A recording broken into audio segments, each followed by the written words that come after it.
Assalamualaikum warahmatullahi wabarakatuh. Kiamat semakin dekat. Satu persatu, tanda-tanda besar kiamat mulai terlihat. Kanjuran, bukan lagi sekadar cerita dan lihat.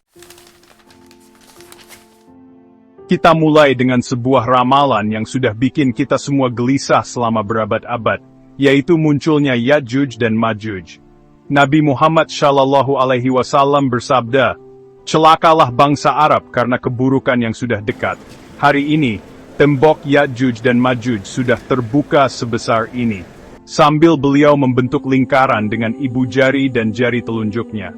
Lingkaran kecil ini artinya awal dari datangnya bencana besar yang tidak bisa dihentikan. Ya'juj dan Ma'juj itu digambarkan seperti gerombolan yang banyak sekali, tidak kenal lelah, seperti air bah yang akan keluar dari tempat tersembunyi di dalam bumi. Jumlah mereka banyak sekali, saking banyaknya, mereka akan minum air danau sampai kering. Yang tersisa cuma kerusakan dan tanah yang tandus. Mereka itu seperti kekacauan yang sudah lepas. Kekuatan yang tidak peduli batasan, tidak peduli perjanjian, dan tidak mau kasihan sama siapapun. Coba bayangkan, dunia di mana semua makanan dan minuman habis, semua tempat berlindung dirusak, semua harapan untuk melawan jadi hilang karena jumlah mereka banyak sekali. Di kitab suci diceritakan kalau dunia akan jadi kacau balau sekali. Mereka akan menyebar kerusakan di seluruh muka bumi. Kerusakannya bukan cuma barang-barang yang hancur, tapi juga bisa jadi akhlak manusia jadi rusak, dan imannya juga goyah. Semua yang mereka lewati akan hancur. Tidak ada manusia yang bisa menghentikan mereka. Negara-negara akan ketakutan, tentara-tentara akan lari berhamburan, dan semua yang sudah dibangun manusia bisa hancur berantakan. Di Al-Quran dan hadis diceritakan kalau mereka ini sekarang dikurung di balik sebuah tembok yang kuat sekali. Tembok itu dibangun sudah lama sekali oleh seorang raja yang baik hati namanya Zulkarnain. Tembok ini hebat sekali buatannya untuk zaman dulu, dan sudah menahan mereka keluar selama berabad-abad. Tapi ramalannya sudah jelas, tembok ini tidak akan kuat selamanya. Katanya sih, setiap hari Ya'juj dan Ma'juj itu berusaha merusak temboknya. Nanti kalau Allah sudah izinkan, tembok itu akan hancur juga. Hancurnya tembok ini bukan cuma kejadian biasa. Ini adalah tanda besar dari alam semesta. Tanda yang jelas kalau waktu yang ditentukan itu sudah dekat sekali, sudah bahaya dekatnya. Ramalannya bilang, tidak akan ada kekuatan apapun di dunia ini yang sanggup melawan mereka. Ini jadi pengingat buat kita semua, kalau kekuatan yang paling besar itu bukan punya manusia, tapi punya Allah yang Maha Kuasa. Dari kekacauan yang disebabkan Ya'juj dan Ma'juj, kita beralih ke peristiwa yang jauh lebih pasti, yaitu ditiupnya sangkakala. Allah Subhanahu wa Ta'ala berfirman dalam Al-Quran, "Dan sangkakala pun ditiup, maka matilah semua makhluk yang di langit dan di bumi kecuali mereka yang dikehendaki Allah." Inilah suara yang akan menghancurkan seluruh ciptaan, nada dari langit yang akan menghentikan semua kehidupan, semua gerakan, semua yang ada seperti yang kita lihat sekarang. Coba bayangkan, suara yang begitu kuat, begitu menyebar, sampai terasa di setiap bagian terkecil alam semesta ini. Kitab suci menceritakan sangkala akan ditiup beberapa kali, dan setiap tiupan membawa akibat yang mengerikan dan mengubah segalanya. Tiupan pertama adalah tiupan yang sangat menakutkan, membuat semua orang panik dan keadaan jadi kacau balau. Lalu ada tiupan kehancuran, tiupan yang mematikan semua yang hidup. Semua yang bernyawa, dari kuman paling kecil sampai makhluk langit yang besar, kecuali yang Allah selamatkan, akan mati karena perintah Allah ini. Gunung-gunung akan seperti kapas yang dibusur, beterbangan kemana-mana lalu hancur lebur. Lautan akan mendidih, airnya meluap dan menyatu menjadi banjir besar yang mengerikan. Langit akan terbelah, bintang-bintang dan benda langit lainnya akan padam atau berantakan. Hukum-hukum alam yang kita kenal sepertinya tidak berlaku lagi. Semua diubah atas perintah Sang Pencipta. Tidak akan ada jalan lari, tidak ada tempat sembunyi, tidak ada tempat aman dari kejadian besar ini. Inilah saat di mana semua menjadi sama. Orang kaya dan miskin, yang kuat dan yang lemah, Yang percaya maupun yang tidak percaya, semuanya akan menghadapi saat ini. Semua kemewahan dan kesenangan dunia akan hilang dalam sekejap mata. Yang tersisa hanyalah kenyataan bahwa Allah Maha Berkuasa atas segalanya. Suara sangkakala ini adalah tanda bahwa urusan dunia sudah selesai. Sekarang adalah waktunya pertanggungjawaban. Malaikat Israfil yang mendapat tugas besar ini, dia sudah siap, tinggal menunggu perintah dari Allah.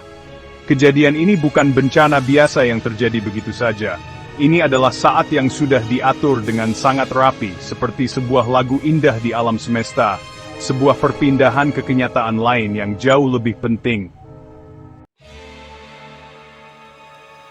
Di tengah kekacauan yang semakin menjadi-jadi dan mendekatnya hari akhir, seorang tokoh yang sangat penting telah dinubuatkan akan kembali, yaitu Nabi Isa alaihissalam, putra Maryam. Nabi Muhammad SAW bersabda, "Demi Allah yang jiwaku berada di tangannya, sungguh putra Maryam Isa akan segera turun di tengah-tengah kalian sebagai pemimpin yang adil. Beliau akan turun di saat terjadi kekacauan yang besar. Kemungkinan ketika Dajjal sedang berada di puncak kekuatan tipu dayanya. Kedatangan Nabi Isa akan menjadi penerang kebenaran dan keadilan di dunia yang diselimuti oleh kebohongan. Beliau akan turun di dekat sebuah menara putih di sebelah timur kota Damaskus.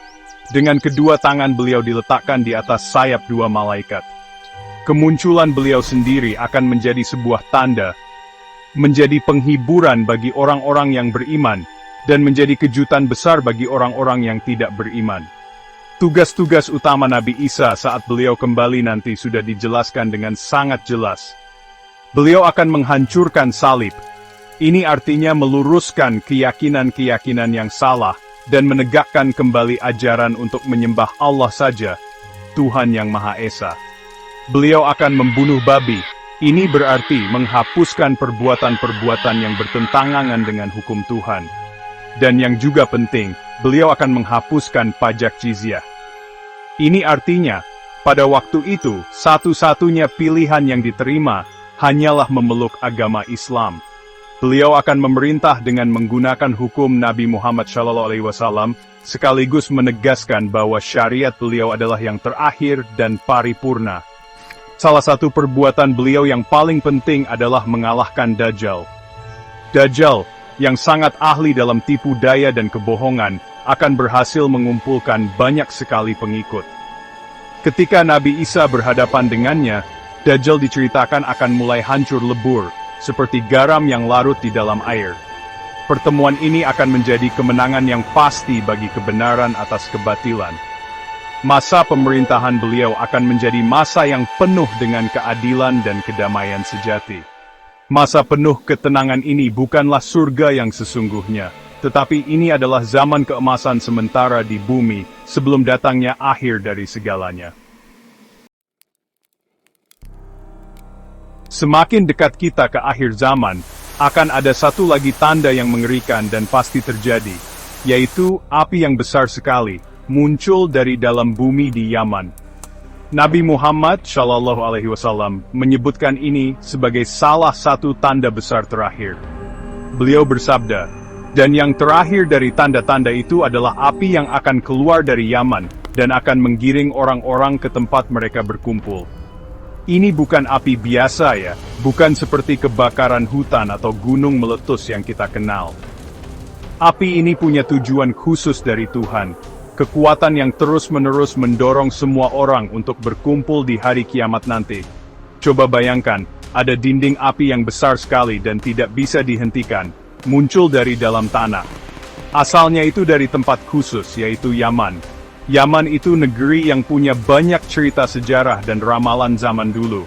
Api ini tidak akan membakar dan merusak seperti api yang kita tahu. Tapi, api ini akan bertugas seperti penggembala.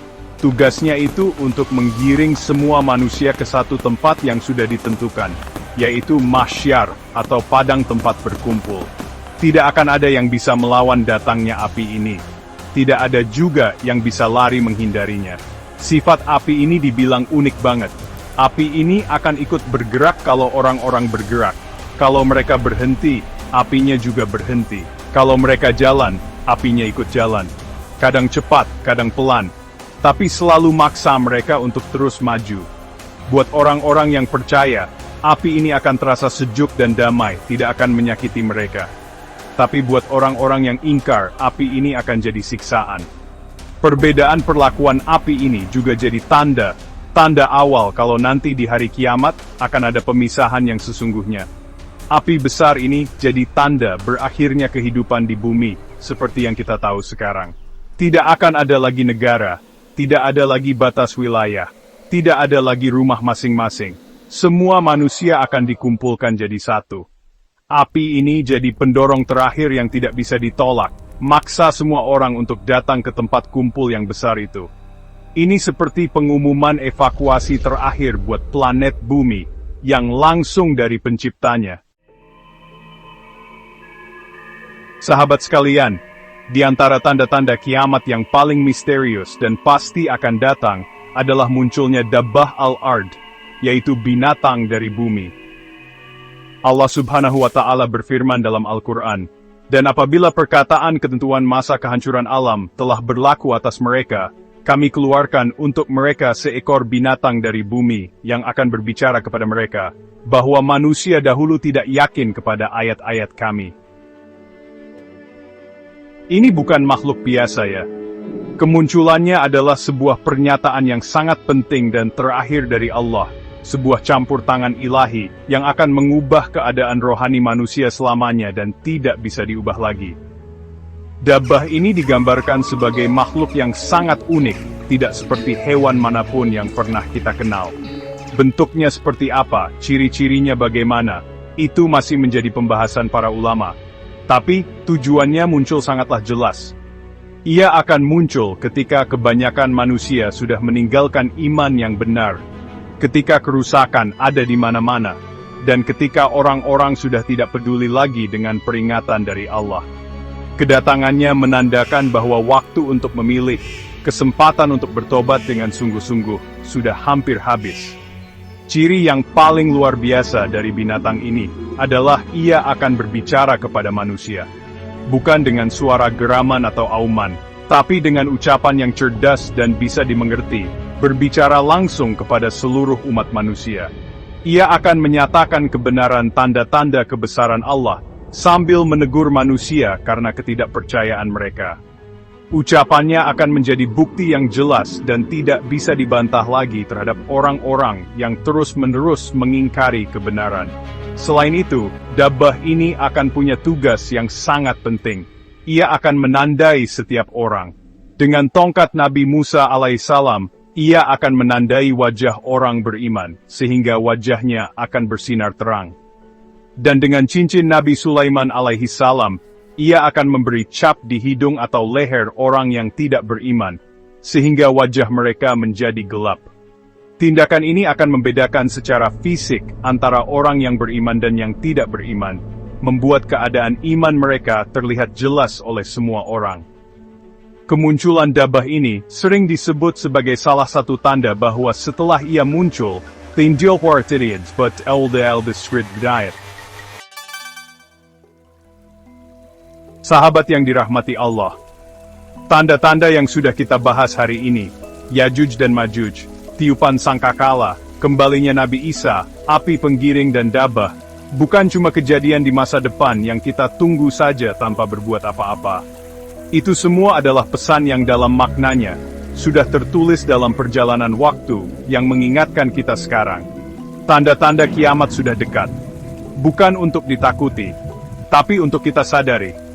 Kesadaran ini bukan untuk membuat kita takut sampai tidak bisa apa-apa, tapi untuk menyalakan kesadaran yang mengubah diri kita, membuat kita sadar kalau dunia ini cuma sementara dan ada kehidupan abadi yang menunggu. Perjalanan kita memahami tanda-tanda ini adalah panggilan untuk kembali. Agar kita kembali kepada Rabb yang Maha Pengampun. Ini adalah ajakan untuk kembali kepada Allah yang Maha Penyayang, untuk memohon ampunannya, untuk memperbaiki diri kita, dan untuk memperkuat hubungan kita dengannya. Jalan di depan mungkin kelihatan berat, penuh dengan cobaan dan kesulitan, Tapi jalan itu juga diterangi petunjuk dari Allah bagi mereka yang mencarinya. Semoga Allah Subhanahu wa Ta'ala memberi kita petunjuk, melindungi kita dari fitnah akhir zaman, menetapkan hati kita dalam iman, dan wafatkan kita dalam keadaan husnul khatimah. Semoga Dia memberi kita keteguhan hati dan akhir yang baik. Mempelajari tanda-tanda ini adalah perjalanan belajar dan merenung yang terus-menerus. Jangan lupa subscribe channel ini, agar kita terus saling mengingatkan, belajar, dan membagikan ilmu. Mari kita terus saling mendukung dalam mencari ilmu, dalam memperkuat iman kita, dan dalam mempersiapkan diri untuk sesuatu yang pasti datang. Karena tujuan dari semua pengingat ini adalah untuk membangunkan jiwa kita dan menuntun perbuatan kita. Sebelum semuanya benar-benar berakhir. Akhir itu pasti datang, persiapan kita adalah pilihan kita. Wassalamualaikum warahmatullahi wabarakatuh.